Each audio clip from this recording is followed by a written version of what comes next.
Hey, I'm Patrick McGinnis, and I'm today's Man of the Hour. We've all heard the term FOMO, the fear of missing out. Now, although this is something we've all felt in our lives somewhere or another, there are ways in avoiding this feeling so you can focus your energy in a more positive way doing things that really matter to you. You ready for this episode? Joining me right now is the guy who coined that term FOMO, venture capitalist, writer, and speaker Patrick McGinnis.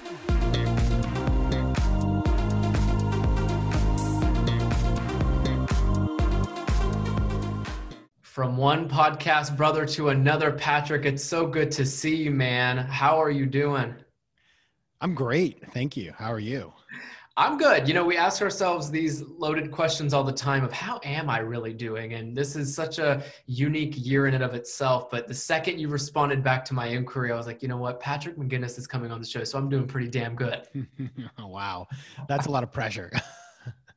Now I gotta like really bring the A game. I'm going to try. Oh my gosh. Well, you know, and when I first found FOMO Sapiens on all the podcast platforms and then started researching you. And I was like, man, this fear of missing out term has been a part of my life since I can't even remember at this point. And you, I'm so proud to even know you at this point, to know that you created the term. And then back in 2013, it hit the dictionary, and it's an official thing. And we'll get into all things FOMO and FOBO as well while we discuss, while we get into discussion with you. But I can only imagine how busy you've been during this time. And we talked about this lightly, when you start thinking of the 2020 year and how much opportunity has presented itself to you, how has 2020 really looked for you? Oh, I mean, I had a plan. Oh, good. It was such a plan. It was so well designed. I had, my book was coming out, podcast. I was going to be spending a lot of time in Latin America for my investing stuff. Like, I had it all ready. I don't do specific planning, but I have like big picture, and everything got scrambled in March, like everybody else. So, we all know how that feels like. And I think the plan became a plan of like, pivot to digital. And I have to say, it's been a great education, and frankly, turned up a lot of opportunities I had never even thought about before. I mean, there were definitely some moments where I was like, oh my God, what am I going to do here? But I feel pretty good about where things are ending up, thankfully. And I know for a lot of people, they can't pivot to digital. So I'm also, really appreciative that I've been able to do that. And then when you say pivot to digital, what do you mean by that, besides obviously amplifying the show that you host with FOMO Sapiens and such? But I guess everything has went digital for you? So for example, in March, I was about to go on a business trip to Africa, and I had a full slate of speaking events, like, speaking here and speaking there, traveling to this place and that place, all that, and it was like a 2-day period. I remember it like, it's crazy. Everything got canceled, everything. And I was like, wow, that's like basically all my work. And now I'm doing the stuff in Africa remotely, believe it or not. Yeah. And speaking is all on Zoom. And so it's crazy how much of the things that I used to think you had to be on the ground for, now you can do them from the comfort of your own home, which is where I am right now. So I've invested in all the stuff you need to do it, but once you do that investment, then you're pretty ready to go. Yeah.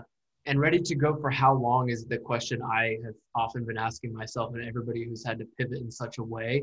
I mean, although it's where we are right now, and it's working for guys like you and I, thankfully, and knock on all the wood in the room here. But when looking into the future, some people are in talks of a return to normal, maybe summer of 2021 and all that. But do you see there being maybe an issue with having all things digital, indefinitely?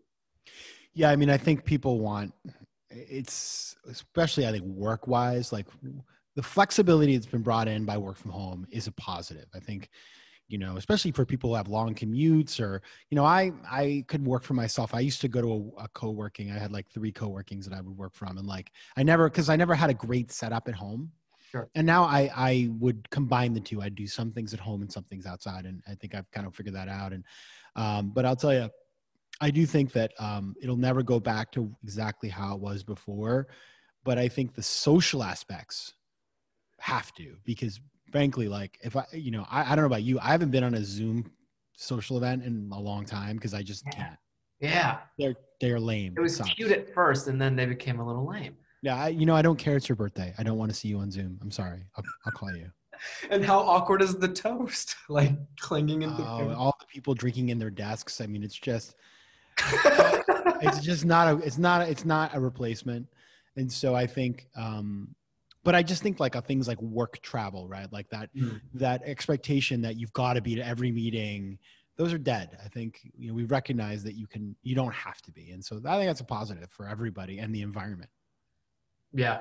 And then to hopefully look forward to getting back to that soon. I mean, you bring up this idea of social. And so I want to ask you, this was 7 or 8 years ago now, and then fast forward to this term FOMO, fear of missing out. It is what you're known for. It's how many people discover you, not through just your podcast, but through all of the speaking engagements that you do. When you thought of fear of missing out back, this is 2012, 13, where did that idea stem from? And then what made you want to create a term and now a huge career and platform around it? Yeah, so it actually goes back to 2004. See? Because it went into the dictionary in 2013. But in 2004, I was a second year or first year student. I was at Harvard Business School. Mm-hmm. And I got there from New York City. And this was pre-social media, believe it or not. And basically there was this pressure to try to do everything and be everything and take advantage of all the opportunities that existed because it's such a choice-rich environment. And I had lived through 9/11 right before school started. So I was like super thankful to be able to take advantage of that, and also realizing that the world, you never know what's going to happen. So you got to live in the moment. Yeah. And so I tried to do it all, and I felt a ton of stress around that. I was like, why am I so stressed about going to a party? Like I'm going to 5 parties tonight. Why am I stressed? That's weird. And so I started calling that fear of missing out, shortened it to FOMO, wrote an article in our school newspaper back in 2004. And here we are now, all these years later, and the world is caught up because social media gives us all FOMO. And so it's something that, I just recognize, not only is it an interesting phenomenon in terms of like what it drives us to do in making investments and in our work and stuff, but it's important because there's been a ton of clinical psychology research that shows that FOMO causes mental health problems. And so it just occurred to me that it's pretty unfortunate that a lot of people spend valuable time and energy trying to live somebody else's life and not their own. And I should try to step into the fray and help out to diffuse some of the damage that is being caused. Simply put, in a practical sense now, what would you say are some of the first steps people would need to take in order to get out of it? Especially, I mean, you brought it up and I was going to bring it up a bit later. And this idea of the mental health scare that will come along with this feeling of FOMO and more importantly, just the overall identity crisis that might come with it too. There's like all these different pillars I know you're aware of, but simply put, what are the first steps in trying not to feel so much FOMO?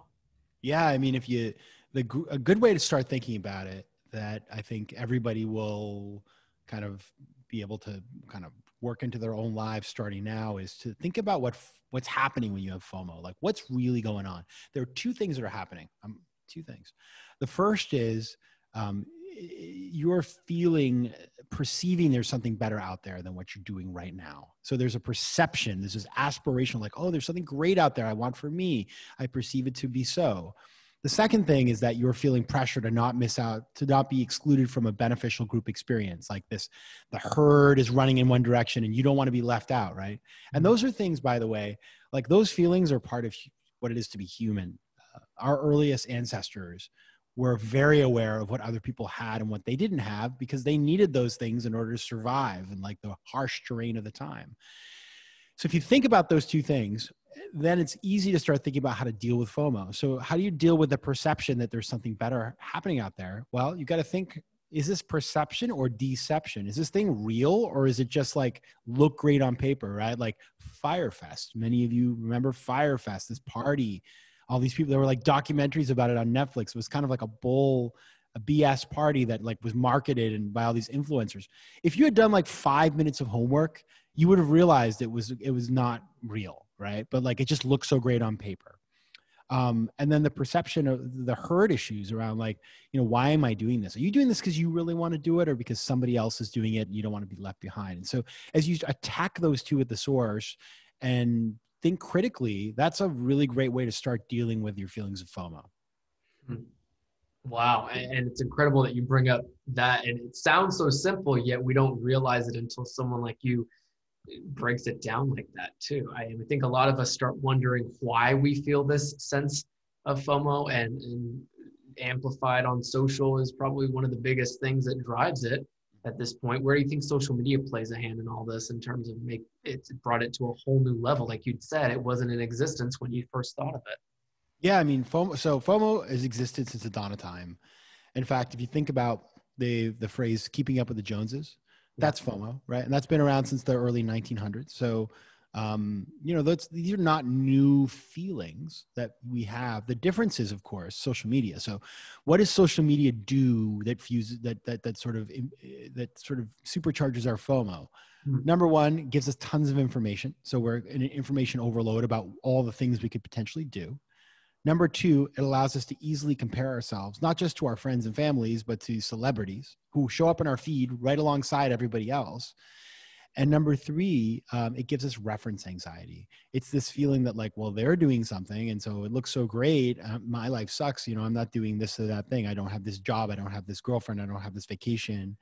And so those things, if you think about, like, if you didn't have a cell phone, you had social media, it would be just a completely different experience. And that's why FOMO is such an issue today. That's why you need a word for FOMO, because I've had the fortune of traveling all over the world. I've been to over 100 countries, and you go to, rural Uganda, and everybody's got a cell phone with YouTube. So they can see what's happening all over the world, and they can feel those feelings. And so it's a universal thing. Social media has been the great equalizer for all of us to feel FOMO.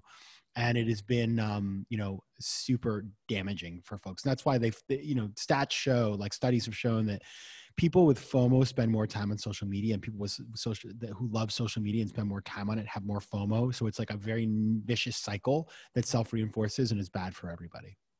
And something that combats that very thing is your podcast, for instance, FOMO Sapiens. You're into season 5. And first of all, congratulations on that, with over 2 million downloads, which is huge. But the mission is very clear with this. And I think like you'd said earlier, it looks better on paper, but this is on paper because the mission is so strong. But it's you aim to really help people kind of find the power to choose what they want, but then also finding the courage to miss out on the rest. I want to hit on that point as we discussed the negatives of kind of what FOMO is and how it's amplified right now in today's time. But what did you mean by building the courage to miss out on the rest? Yeah. So I've thought a lot about, like, what is a FOMO sapiens, right? And I used to think, I've really evolved. So, anybody can change. I used to think a FOMO sapiens was a bad thing, right? It's like, oh, you're a FOMO sapiens, you have FOMO all the time. Yeah. And then I started to realize, like, well, I'm a massive FOMO sapiens, and I think I like what I do. So what I realized is a FOMO sapiens is an entrepreneurial thinker who lives decisively no matter what's thrown at them, right? So it's actually like being a FOMO sapiens is a good thing, but you got to manage your FOMO. You got to know how to act decisively, choose what you want, and then let go of the rest, miss out. And so the missing out part, which you have highlighted, is it's a couple of things. I just shook the desk here. Sorry. It's a couple of things. I'll shake my desk too. There we go. It's like, it's not an earthquake, everybody. It's like 2020. What else could they give us? What else could go wrong in New York at that point, right? Exactly. It's like, an earthquake. So the missing out part is super important because, as I mentioned before, we get so much external stimuli. And what happens is, like, so the solution of FOMO is to indecision in general is finding the power to choose what you actually want. Awesome. You know what you want. Great. The problem is then the universe conspires to tear you off the path, gives you lots of like shiny things to run after and distractions. And so that's really important, is like, how do you make sure you don't get pulled away from what you actually want to do? And that's a combination of things like managing your relationship with devices. It's about, like, keeping things in perspective. It's about, I think, meditation. I just before I came on here with you, I just meditated, my daily meditation, just to like focus myself and be like in the right spot to have a real convo with you. And so that's what it's a lot of that stuff we talk about on the show, and with people who really do it, like really busy people, like the Jay Shetty's and the Andrew Yangs and Yeah. of the world, who are like way busier than you or me, and they do it. Man, you meditated before this. I'm honored that you would ground yourself to have a really good conversation, and we are having a good conversation because of it. Where have you found meditation to be helpful for you, at least? I mean, do you do it daily, once a day? How often? So I remember when I started. Mm. This is a great story. I love this.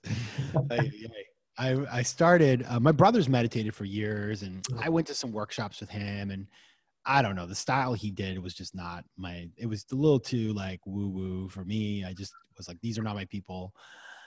And then I started taking classes, believe it or not, at Equinox gyms. They would have meditation. I went, and it was much more like, it met me where I was. And like, you got to just kind of find, there's a million styles. It's like ice cream. There's a million flavors. You got to find the flavor you like.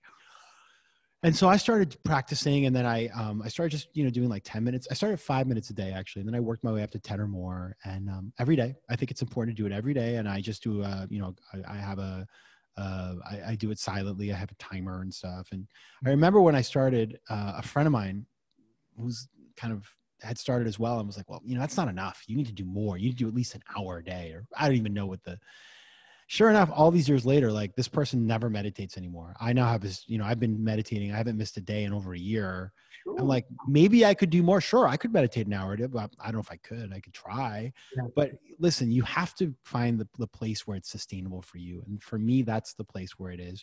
And studies have shown that people who meditate for at least 9 minutes a day actually have changes in their gray matter in their brain. So like, I feel like I see the effects. I may increase over time, and probably that would be great. But the other thing is, there's no rules. Like for some people, meditation, maybe they can't figure out how to do it, or they just can't stick to it. But there are other things you can do. Go for a walk, like go for a run. Everybody can find ways of being mindful. All it means is you're stopping for a minute and being present in where you are and focused on that exact moment. That's all it is. It doesn't have to be anything fancy, or there are going to be crystals or funny music. None of that. That's all like window dressing. Yeah. It draws people into it, but then you'll quickly find if it's for you or not. Like you said, your brother was doing it, and maybe that was the type of like yogi style where, I mean, there's so many different types of it. I've seen it in New York. People are doing rooftop yoga, but it looks very much like very glitz and glam, and there's all these elements to it. It's like, I thought it was just a yoga mat. You sit down with. Yeah, like, why are you so dressed up? Yeah. Right. Like, wait, you coordinated your sneakers with your. Right. I love that. I think meditation is very important too. So you've obviously interviewed a lot of incredible people, and you yourself are quite the expert in several spaces. And so I wanted to ask you, when you look back at this career you're continuing to build, was there ever an aha moment of, man, I think I've really hit the nail on the head here as an entrepreneur, as a host, as a writer, as a speaker, to really ground yourself? And I mean, obviously, in addition to grounding yourself in meditation, has there been some moments, and maybe one in particular, where you looked and said, this is where I'm supposed to be. This is what I'm supposed to be doing. When you do your own thing, you face so many moments of doubt. I mean, I had, like when I started working for myself, I think the first 3 years were just deep doubt. Like I was clueless. I had no direction. But that's okay, because I had savings, and I had, I had income that was coming in. So I was like, listen, I'll figure it out. And I've had a lot of little ones, I'd say, but one that would really struck me this year, as I mentioned earlier, everything got canceled in March for me. Like everything, it was insane. And I was pretty calm, and I was like, things will work out. I have a feeling I'm going to hustle, and I hustled like pretty hard. And then things came back. But at some point in the middle of it, in the middle of the quarantine, probably May, I started to realize, like, actually, I built this portfolio because, like, I wrote this book, The 10% Entrepreneur. It's about being an entrepreneur without quitting your day job. And I've built up like 20 different projects outside of, investments and advisory positions, and started things. And I have this portfolio of economic activities that I built since the last financial crisis, because I got so exposed. In the last financial crisis, I was not diversified. My company went bankrupt. I was working on Wall Street for a big company, and it was a disaster. And so my whole sort of project for the last decade has been building a diversified portfolio of economic interests, whether it's startups to like real estate to like the things that I do for work. And at some point in May, I was like, holy mackerel, like, actually, like, I'm pretty good. I have like the best year I've ever had since I started working for myself. And Yeah. I don't even understand. And I realized that the diversification that I had built worked. And I just remember feeling like this moment. I was in my old apartment before I moved, and I was like, oh my God, it worked. Like, you did it. It worked. And by the way, there'll be more challenges, and some of the things didn't work and some of the things will fail, but the strategy worked. And so that for me was like it just gave me a sense of like deep purpose. I was like, okay, like now I've figured it out. Like, just keep doing it, keep pushing, and that's been really helpful this year to keep me sane. Cause let's face it, this year has been crazy. It's been insane, and it's quite hard to stay sane. You're right. And you brought up this notion that when you go pursue being your own boss, there's a lot of doubt that will come with that. Mm-hmm. And those jumps and leaps are there for anybody with any career, anything they're doing in life. There's always going to be challenges. But I often start thinking about the world of entrepreneurship more particularly, and I know you've experienced this. When you think of like how many people are getting into this very trendy space of being your own boss, I feel like a lot of things are overlooked in terms of what the challenges could be, what you're actually going to have to do, how much sleep you might not actually be getting. So any thoughts there?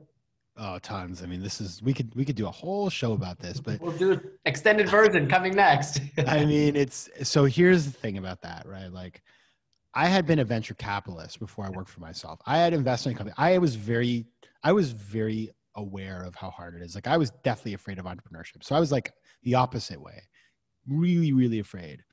And I, in 2011, I was a member of the second ever WeWork in the world, which was in Little West 12th Street in New York City, which by the way, I really appreciated the flexibility, and it was like cheap and kind of awesome. And it was great. And like, I worked for myself. It was really hard. And frankly, like, I was lost the whole time, but I appreciated that space. And then WeWork, they weren't content to just be like a co-working, which at the time was kind of new.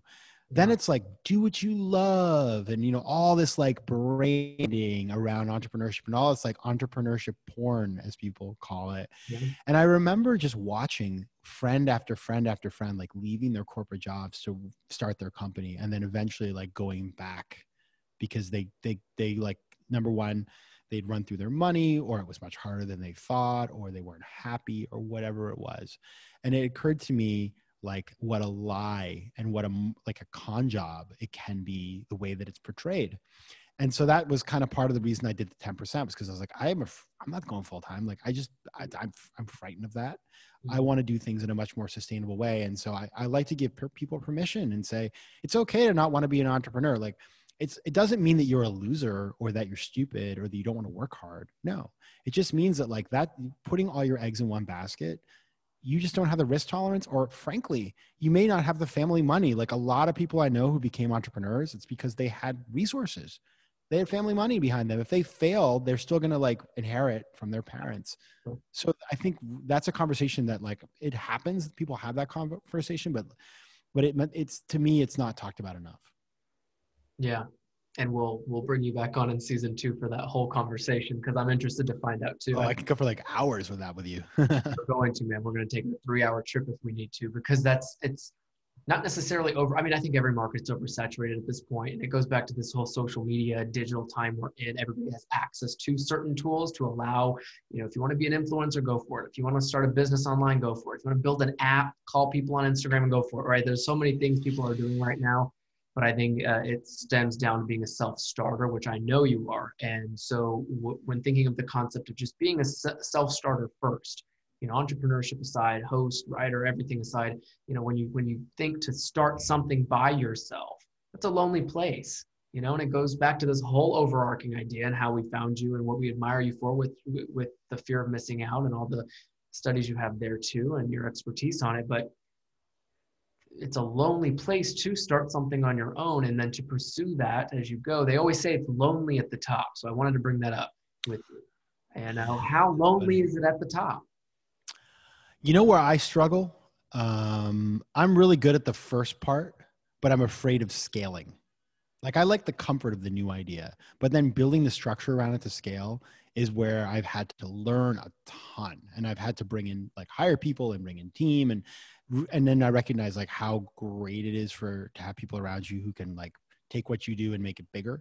So that helps. I would also say when you're doing something different, like with the 10%, when I first launched that, the amount of people who were just doubters, right? Yeah. And same with like, you have a podcast, like, you get a lot of people who like your show, but you have those people who troll you and stuff like, and I think that makes you feel very lonely. And so what I kind of draw on at that point is, number one is you want to have those go-to people who understand you. Like, like you and I could talk podcasting. I'm sure we would have a million things to talk about. In my entrepreneurship world, in my investing world, in my author world, I have those go-to people who are at my level or above many times, who just are there. I can be like, oh man, like I'm dealing with this is terrible. Like, what do you think? And commiserate or get advice. The other thing I'll say is, I think if you've had adversity in your life, you build the muscles to deal with getting smacked in the face. And so whenever something really bad happens to me, I have like a process. Basically, I take a nap. I always take a nap because I'm like, how animals, when they're being pursued, they like play dead until. So that's basically I have the same thing. Like when something bad happens, I like fall over and sleep. Then I wake up and like I have the perspective to then deal with the problem. So, but I would say, I don't think it has to be lonely. I think you just have to be in touch with reaching out to people who can share the experience with you. So that it's more of a communal experience too. Because I'm also a massive extrovert. So like I get a lot of energy. This time, I think both of us are that way. It's like this stay-at-home time has been very hard for extroverts in the sense that we strive on being around people, and not only that, but that's how we build our energy and sustain it. Okay, so now that I know that you're an extrovert, do you believe in this idea of being an extroverted introvert? What I mean by that is when you are an extroverted person and your job is to host and speak and to write and be in front of people, even if it's virtual now, right? When you're alone and you're kind of taking care of yourself, you're taking, what are you introverted then? I always say I have two speeds, 0 or 100. So like, I'll be very outgoing among the people for 33 days, and then I won't leave the house for 2 days. So, but I know those extroverted introverts. I totally know those people. Those people do that more on a daily basis. They need to have that time every day. Whereas I'm just as happy to like go from like 7 a.m. to midnight and then rinse and repeat for a week on end.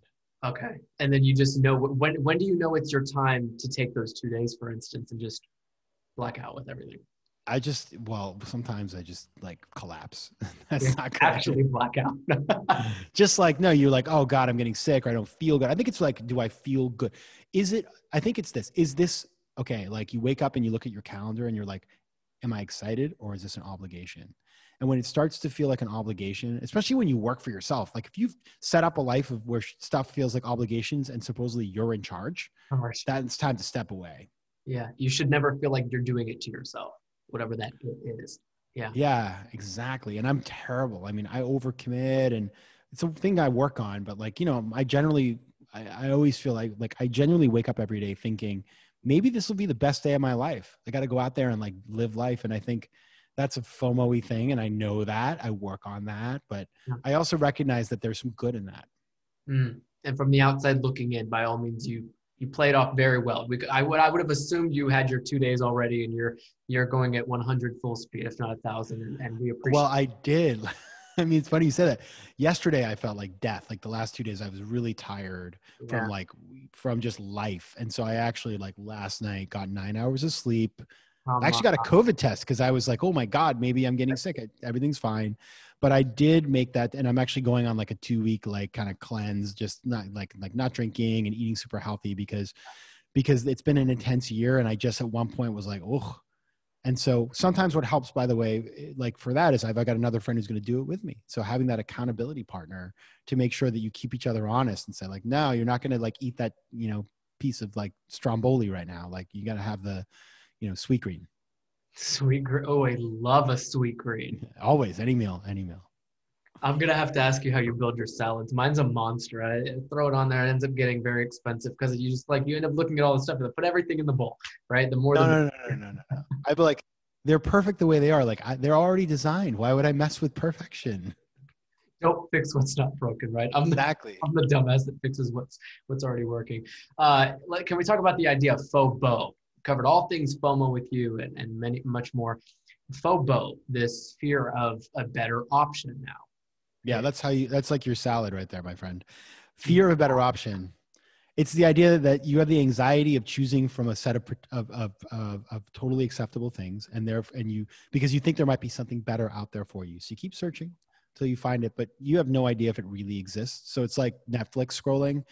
You go on Netflix, like there's plenty perfectly good things to watch, but you keep scrolling and scrolling and scrolling because that option value, the idea there's something better out there, is more attractive than maybe choosing the wrong thing. And so that's FOBO.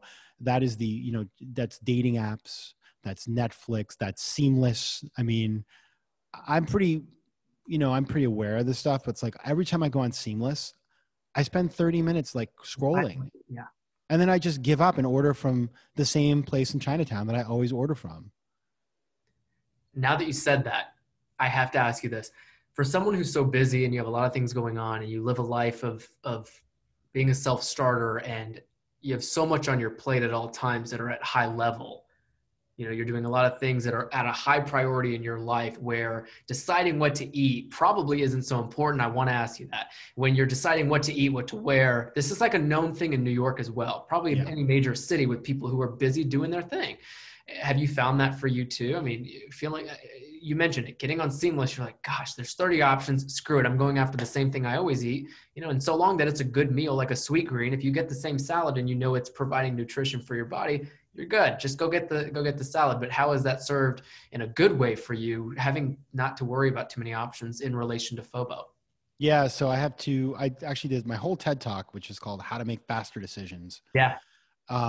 Is about this. And I have there's high stakes decisions and low stakes decisions and no stakes decisions in life. No stakes is like, what are you having for dinner? You're not going to remember that. I can't remember what I had for dinner 3 nights ago. Yeah. Right? Can you? I mean, no. There you go. So that's a no stakes decision, like no real financial implications. Like, listen, if you have celiac, it's not a no stakes, but like for the rest of us, it is.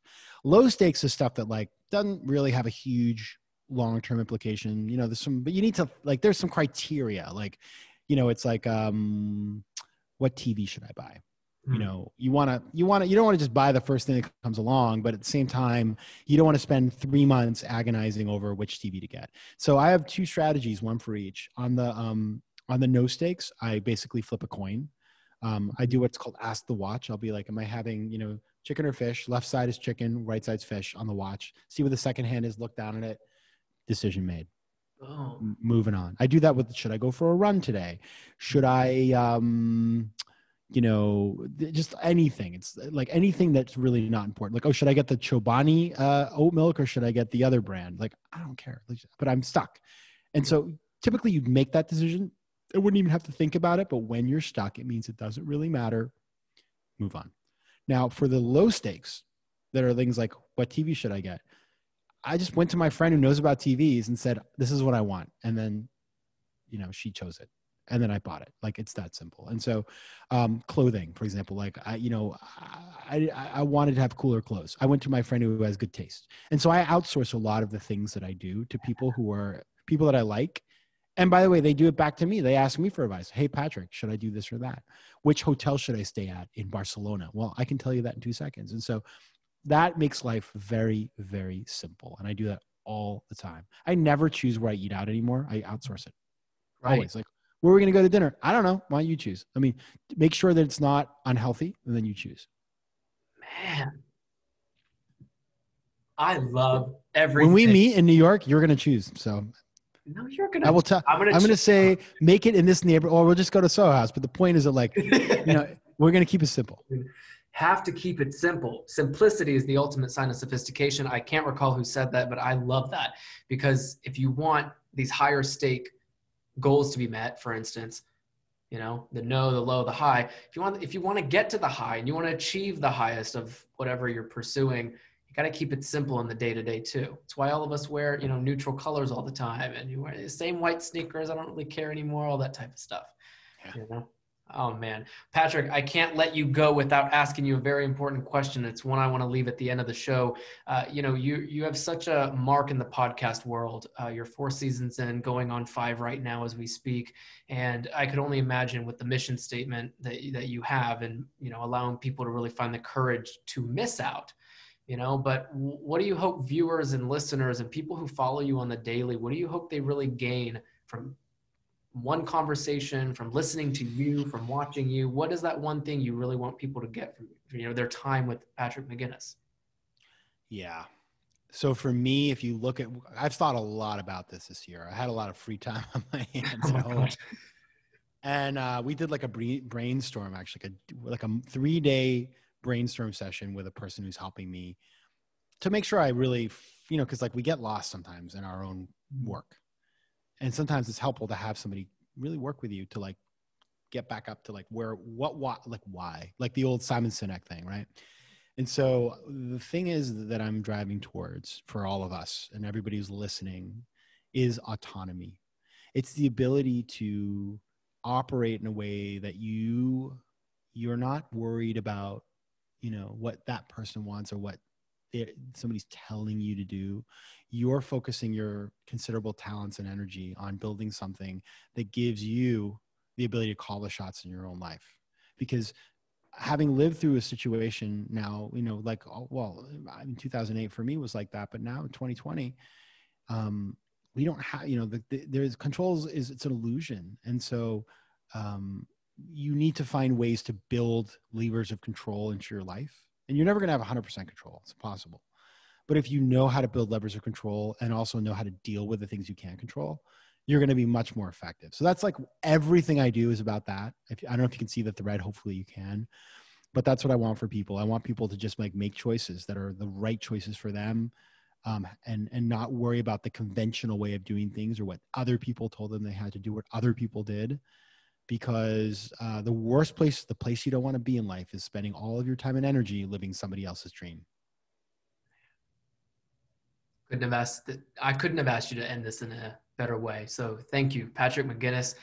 We surely hope that everybody listening to this right now took something, at least from everything you've said with relation to FOMO and FOBO, and your story in general is so insightful as to how you live your life, why you do it. And that's why we were so happy to crown you today's Man of the Hour here on the show. So thank you so much for spending the time with us. You're a busy man and you meditated before this, so I can't thank you times a million for just simply getting on a Zoom call with us, but it means the world. So thank you so much, Patrick.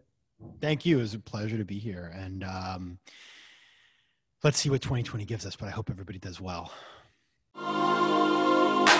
Justin Crawford here, and I'll be back next week with another great guest on the Men of the Hour podcast. In the meantime, be sure to subscribe, rate, and review right here and anywhere else you'd like to listen. Also, check out our Instagram and YouTube channels when you get a chance and see the full video interviews with our guests at Men of the Hour podcast. Thanks for listening. Now get out there and make a positive change for yourself and those around you.